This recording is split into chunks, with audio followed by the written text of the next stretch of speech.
Shalom, selamat pagi. Tuhan Yesus baik dan selalu menopang, menolong, memberkati hidup kita. Karena itu mari kita terus membangun hidup kita penuh ucapan syukur, sukacita, dan bangunlah diri kita selalu dengan membangunnya di atas kebenaran firman Tuhan. Hari ini kita masih membaca kitab Hakim-Hakim pasal 19 sampai pasal 20. Sampai ayat yang ke-48, dan kita juga membaca dari kitab Yohanes pasal 3 ayat 23 sampai pasal 4 ayat 3. Lalu Mazmur pasal 104 ayat 25 sampai 35. Dan hikmat Tuhan kita baca dari Amsal pasal 14 ayat 22 sampai ke 24. Dikatakan, tidak sesatkah orang yang merencanakan kejahatan, tetapi yang merencanakan hal-hal yang baik memperoleh kasih dan setia. Dalam tiap jeripaya ada keuntungan, tetapi kata-kata belaka mendatangkan kekurangan saja. Mahkota orang bijak adalah kepintaran, tajuk orang bebal adalah kebodohannya. Dan hari ini kita masih belajar dengan topik yang sama pada hari-hari ke depan. Jadi hari ini kita akan kembali belajar tentang pemuritan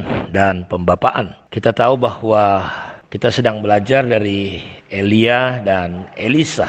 Dalam Lukas pasal 6 ayat 40 dikatakan, seorang murid tidak lebih daripada gurunya, tetapi barang siapa yang telah tamat pelajarannya akan sama dengan gurunya. Jadi setiap guru punya kurikulum, punya apa yang dia miliki, sehingga muridnya bisa tamat. Jadi ketika kita belajar menjadi seorang murid seperti yang Yesus katakan, bahwa kita tidak akan pernah lebih dari guru kita. Kalau Yesus guru kita, kita akan menghadapi hal-hal yang juga dihadapi oleh guru kita, bahkan lebih. Yesus dikatakan sebagai penghulu Beelzebul, kepala setan. Luar biasa sekali, saudara-saudaraku. Jadi kalau dia mengalami seperti itu, maka kita juga akan mengalami. Kalau dia dipermalukan, dia apa? Saudara harus ngerti ini prinsip. Jadi sebagai seorang murid sejati, anak rohani, kita harus belajar seperti yang saya katakan kemarin, bagaimana Elisa ngotot. Ketika ada rombongan-rombongan nabi, mereka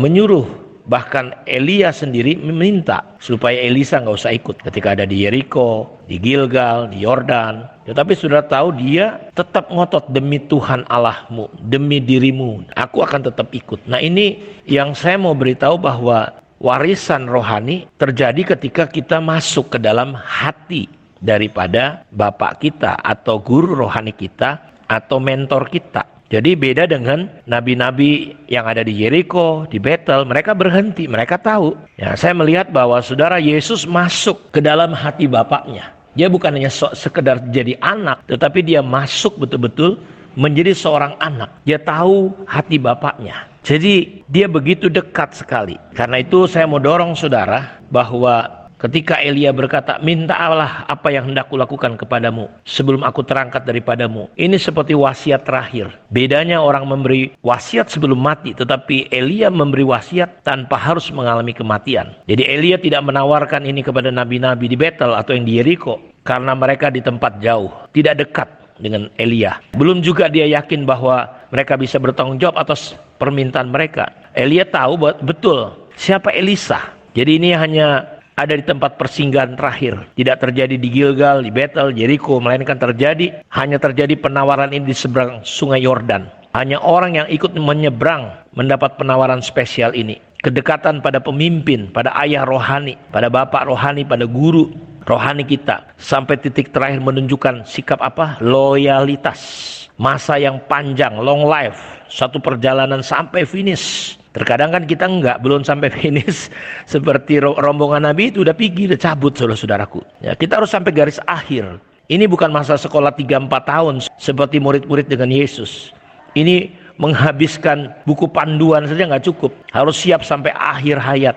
Terus terjadi teladan, terus memberikan hidup sebagai surat yang terbuka. Jadi permintaan Elisa menunjukkan bahwa Elisa mengejar perkara surgawi dari pemimpinnya, dari ayah rohaninya, dari mentornya. Dia tidak mengatakan bagaimana kalau tanahmu yang 10 hektar, duitmu ini, enggak. Dia ngejar, saudaraku. Ngejar apa? Mengejar bagian, berikan urapan itu. Beda dengan Gehazi, saudara tahu, dia ketika Raja Panglima Naaman datang kepada Elia, disembuhkan, dan ketika dia mau memberikan uang, Elia berkata tidak perlu. Tapi Gehazi sepeninggalannya Naaman dari Elia, dia kejar Gehazi, saudara-saudara. Dia berkata, Tuanku tadi bicara, kasih aja sama aku, katanya. Dan saudara tahu, kustanya daripada Naaman kena kepada Gehazi. Jadi kita lihat di sini bahwa Elisa bukan tipe seperti Gehazi, mengejar kekayaan, tetapi dia mengejar perkara surgawi. Jadi ketika dia berteriak, Bapakku, Bapakku, ini menunjukkan seberapa kental pembapaan Elia kepada Elisa. Oleh karena itu sebuah pembapaan, pengibuan, teman rohani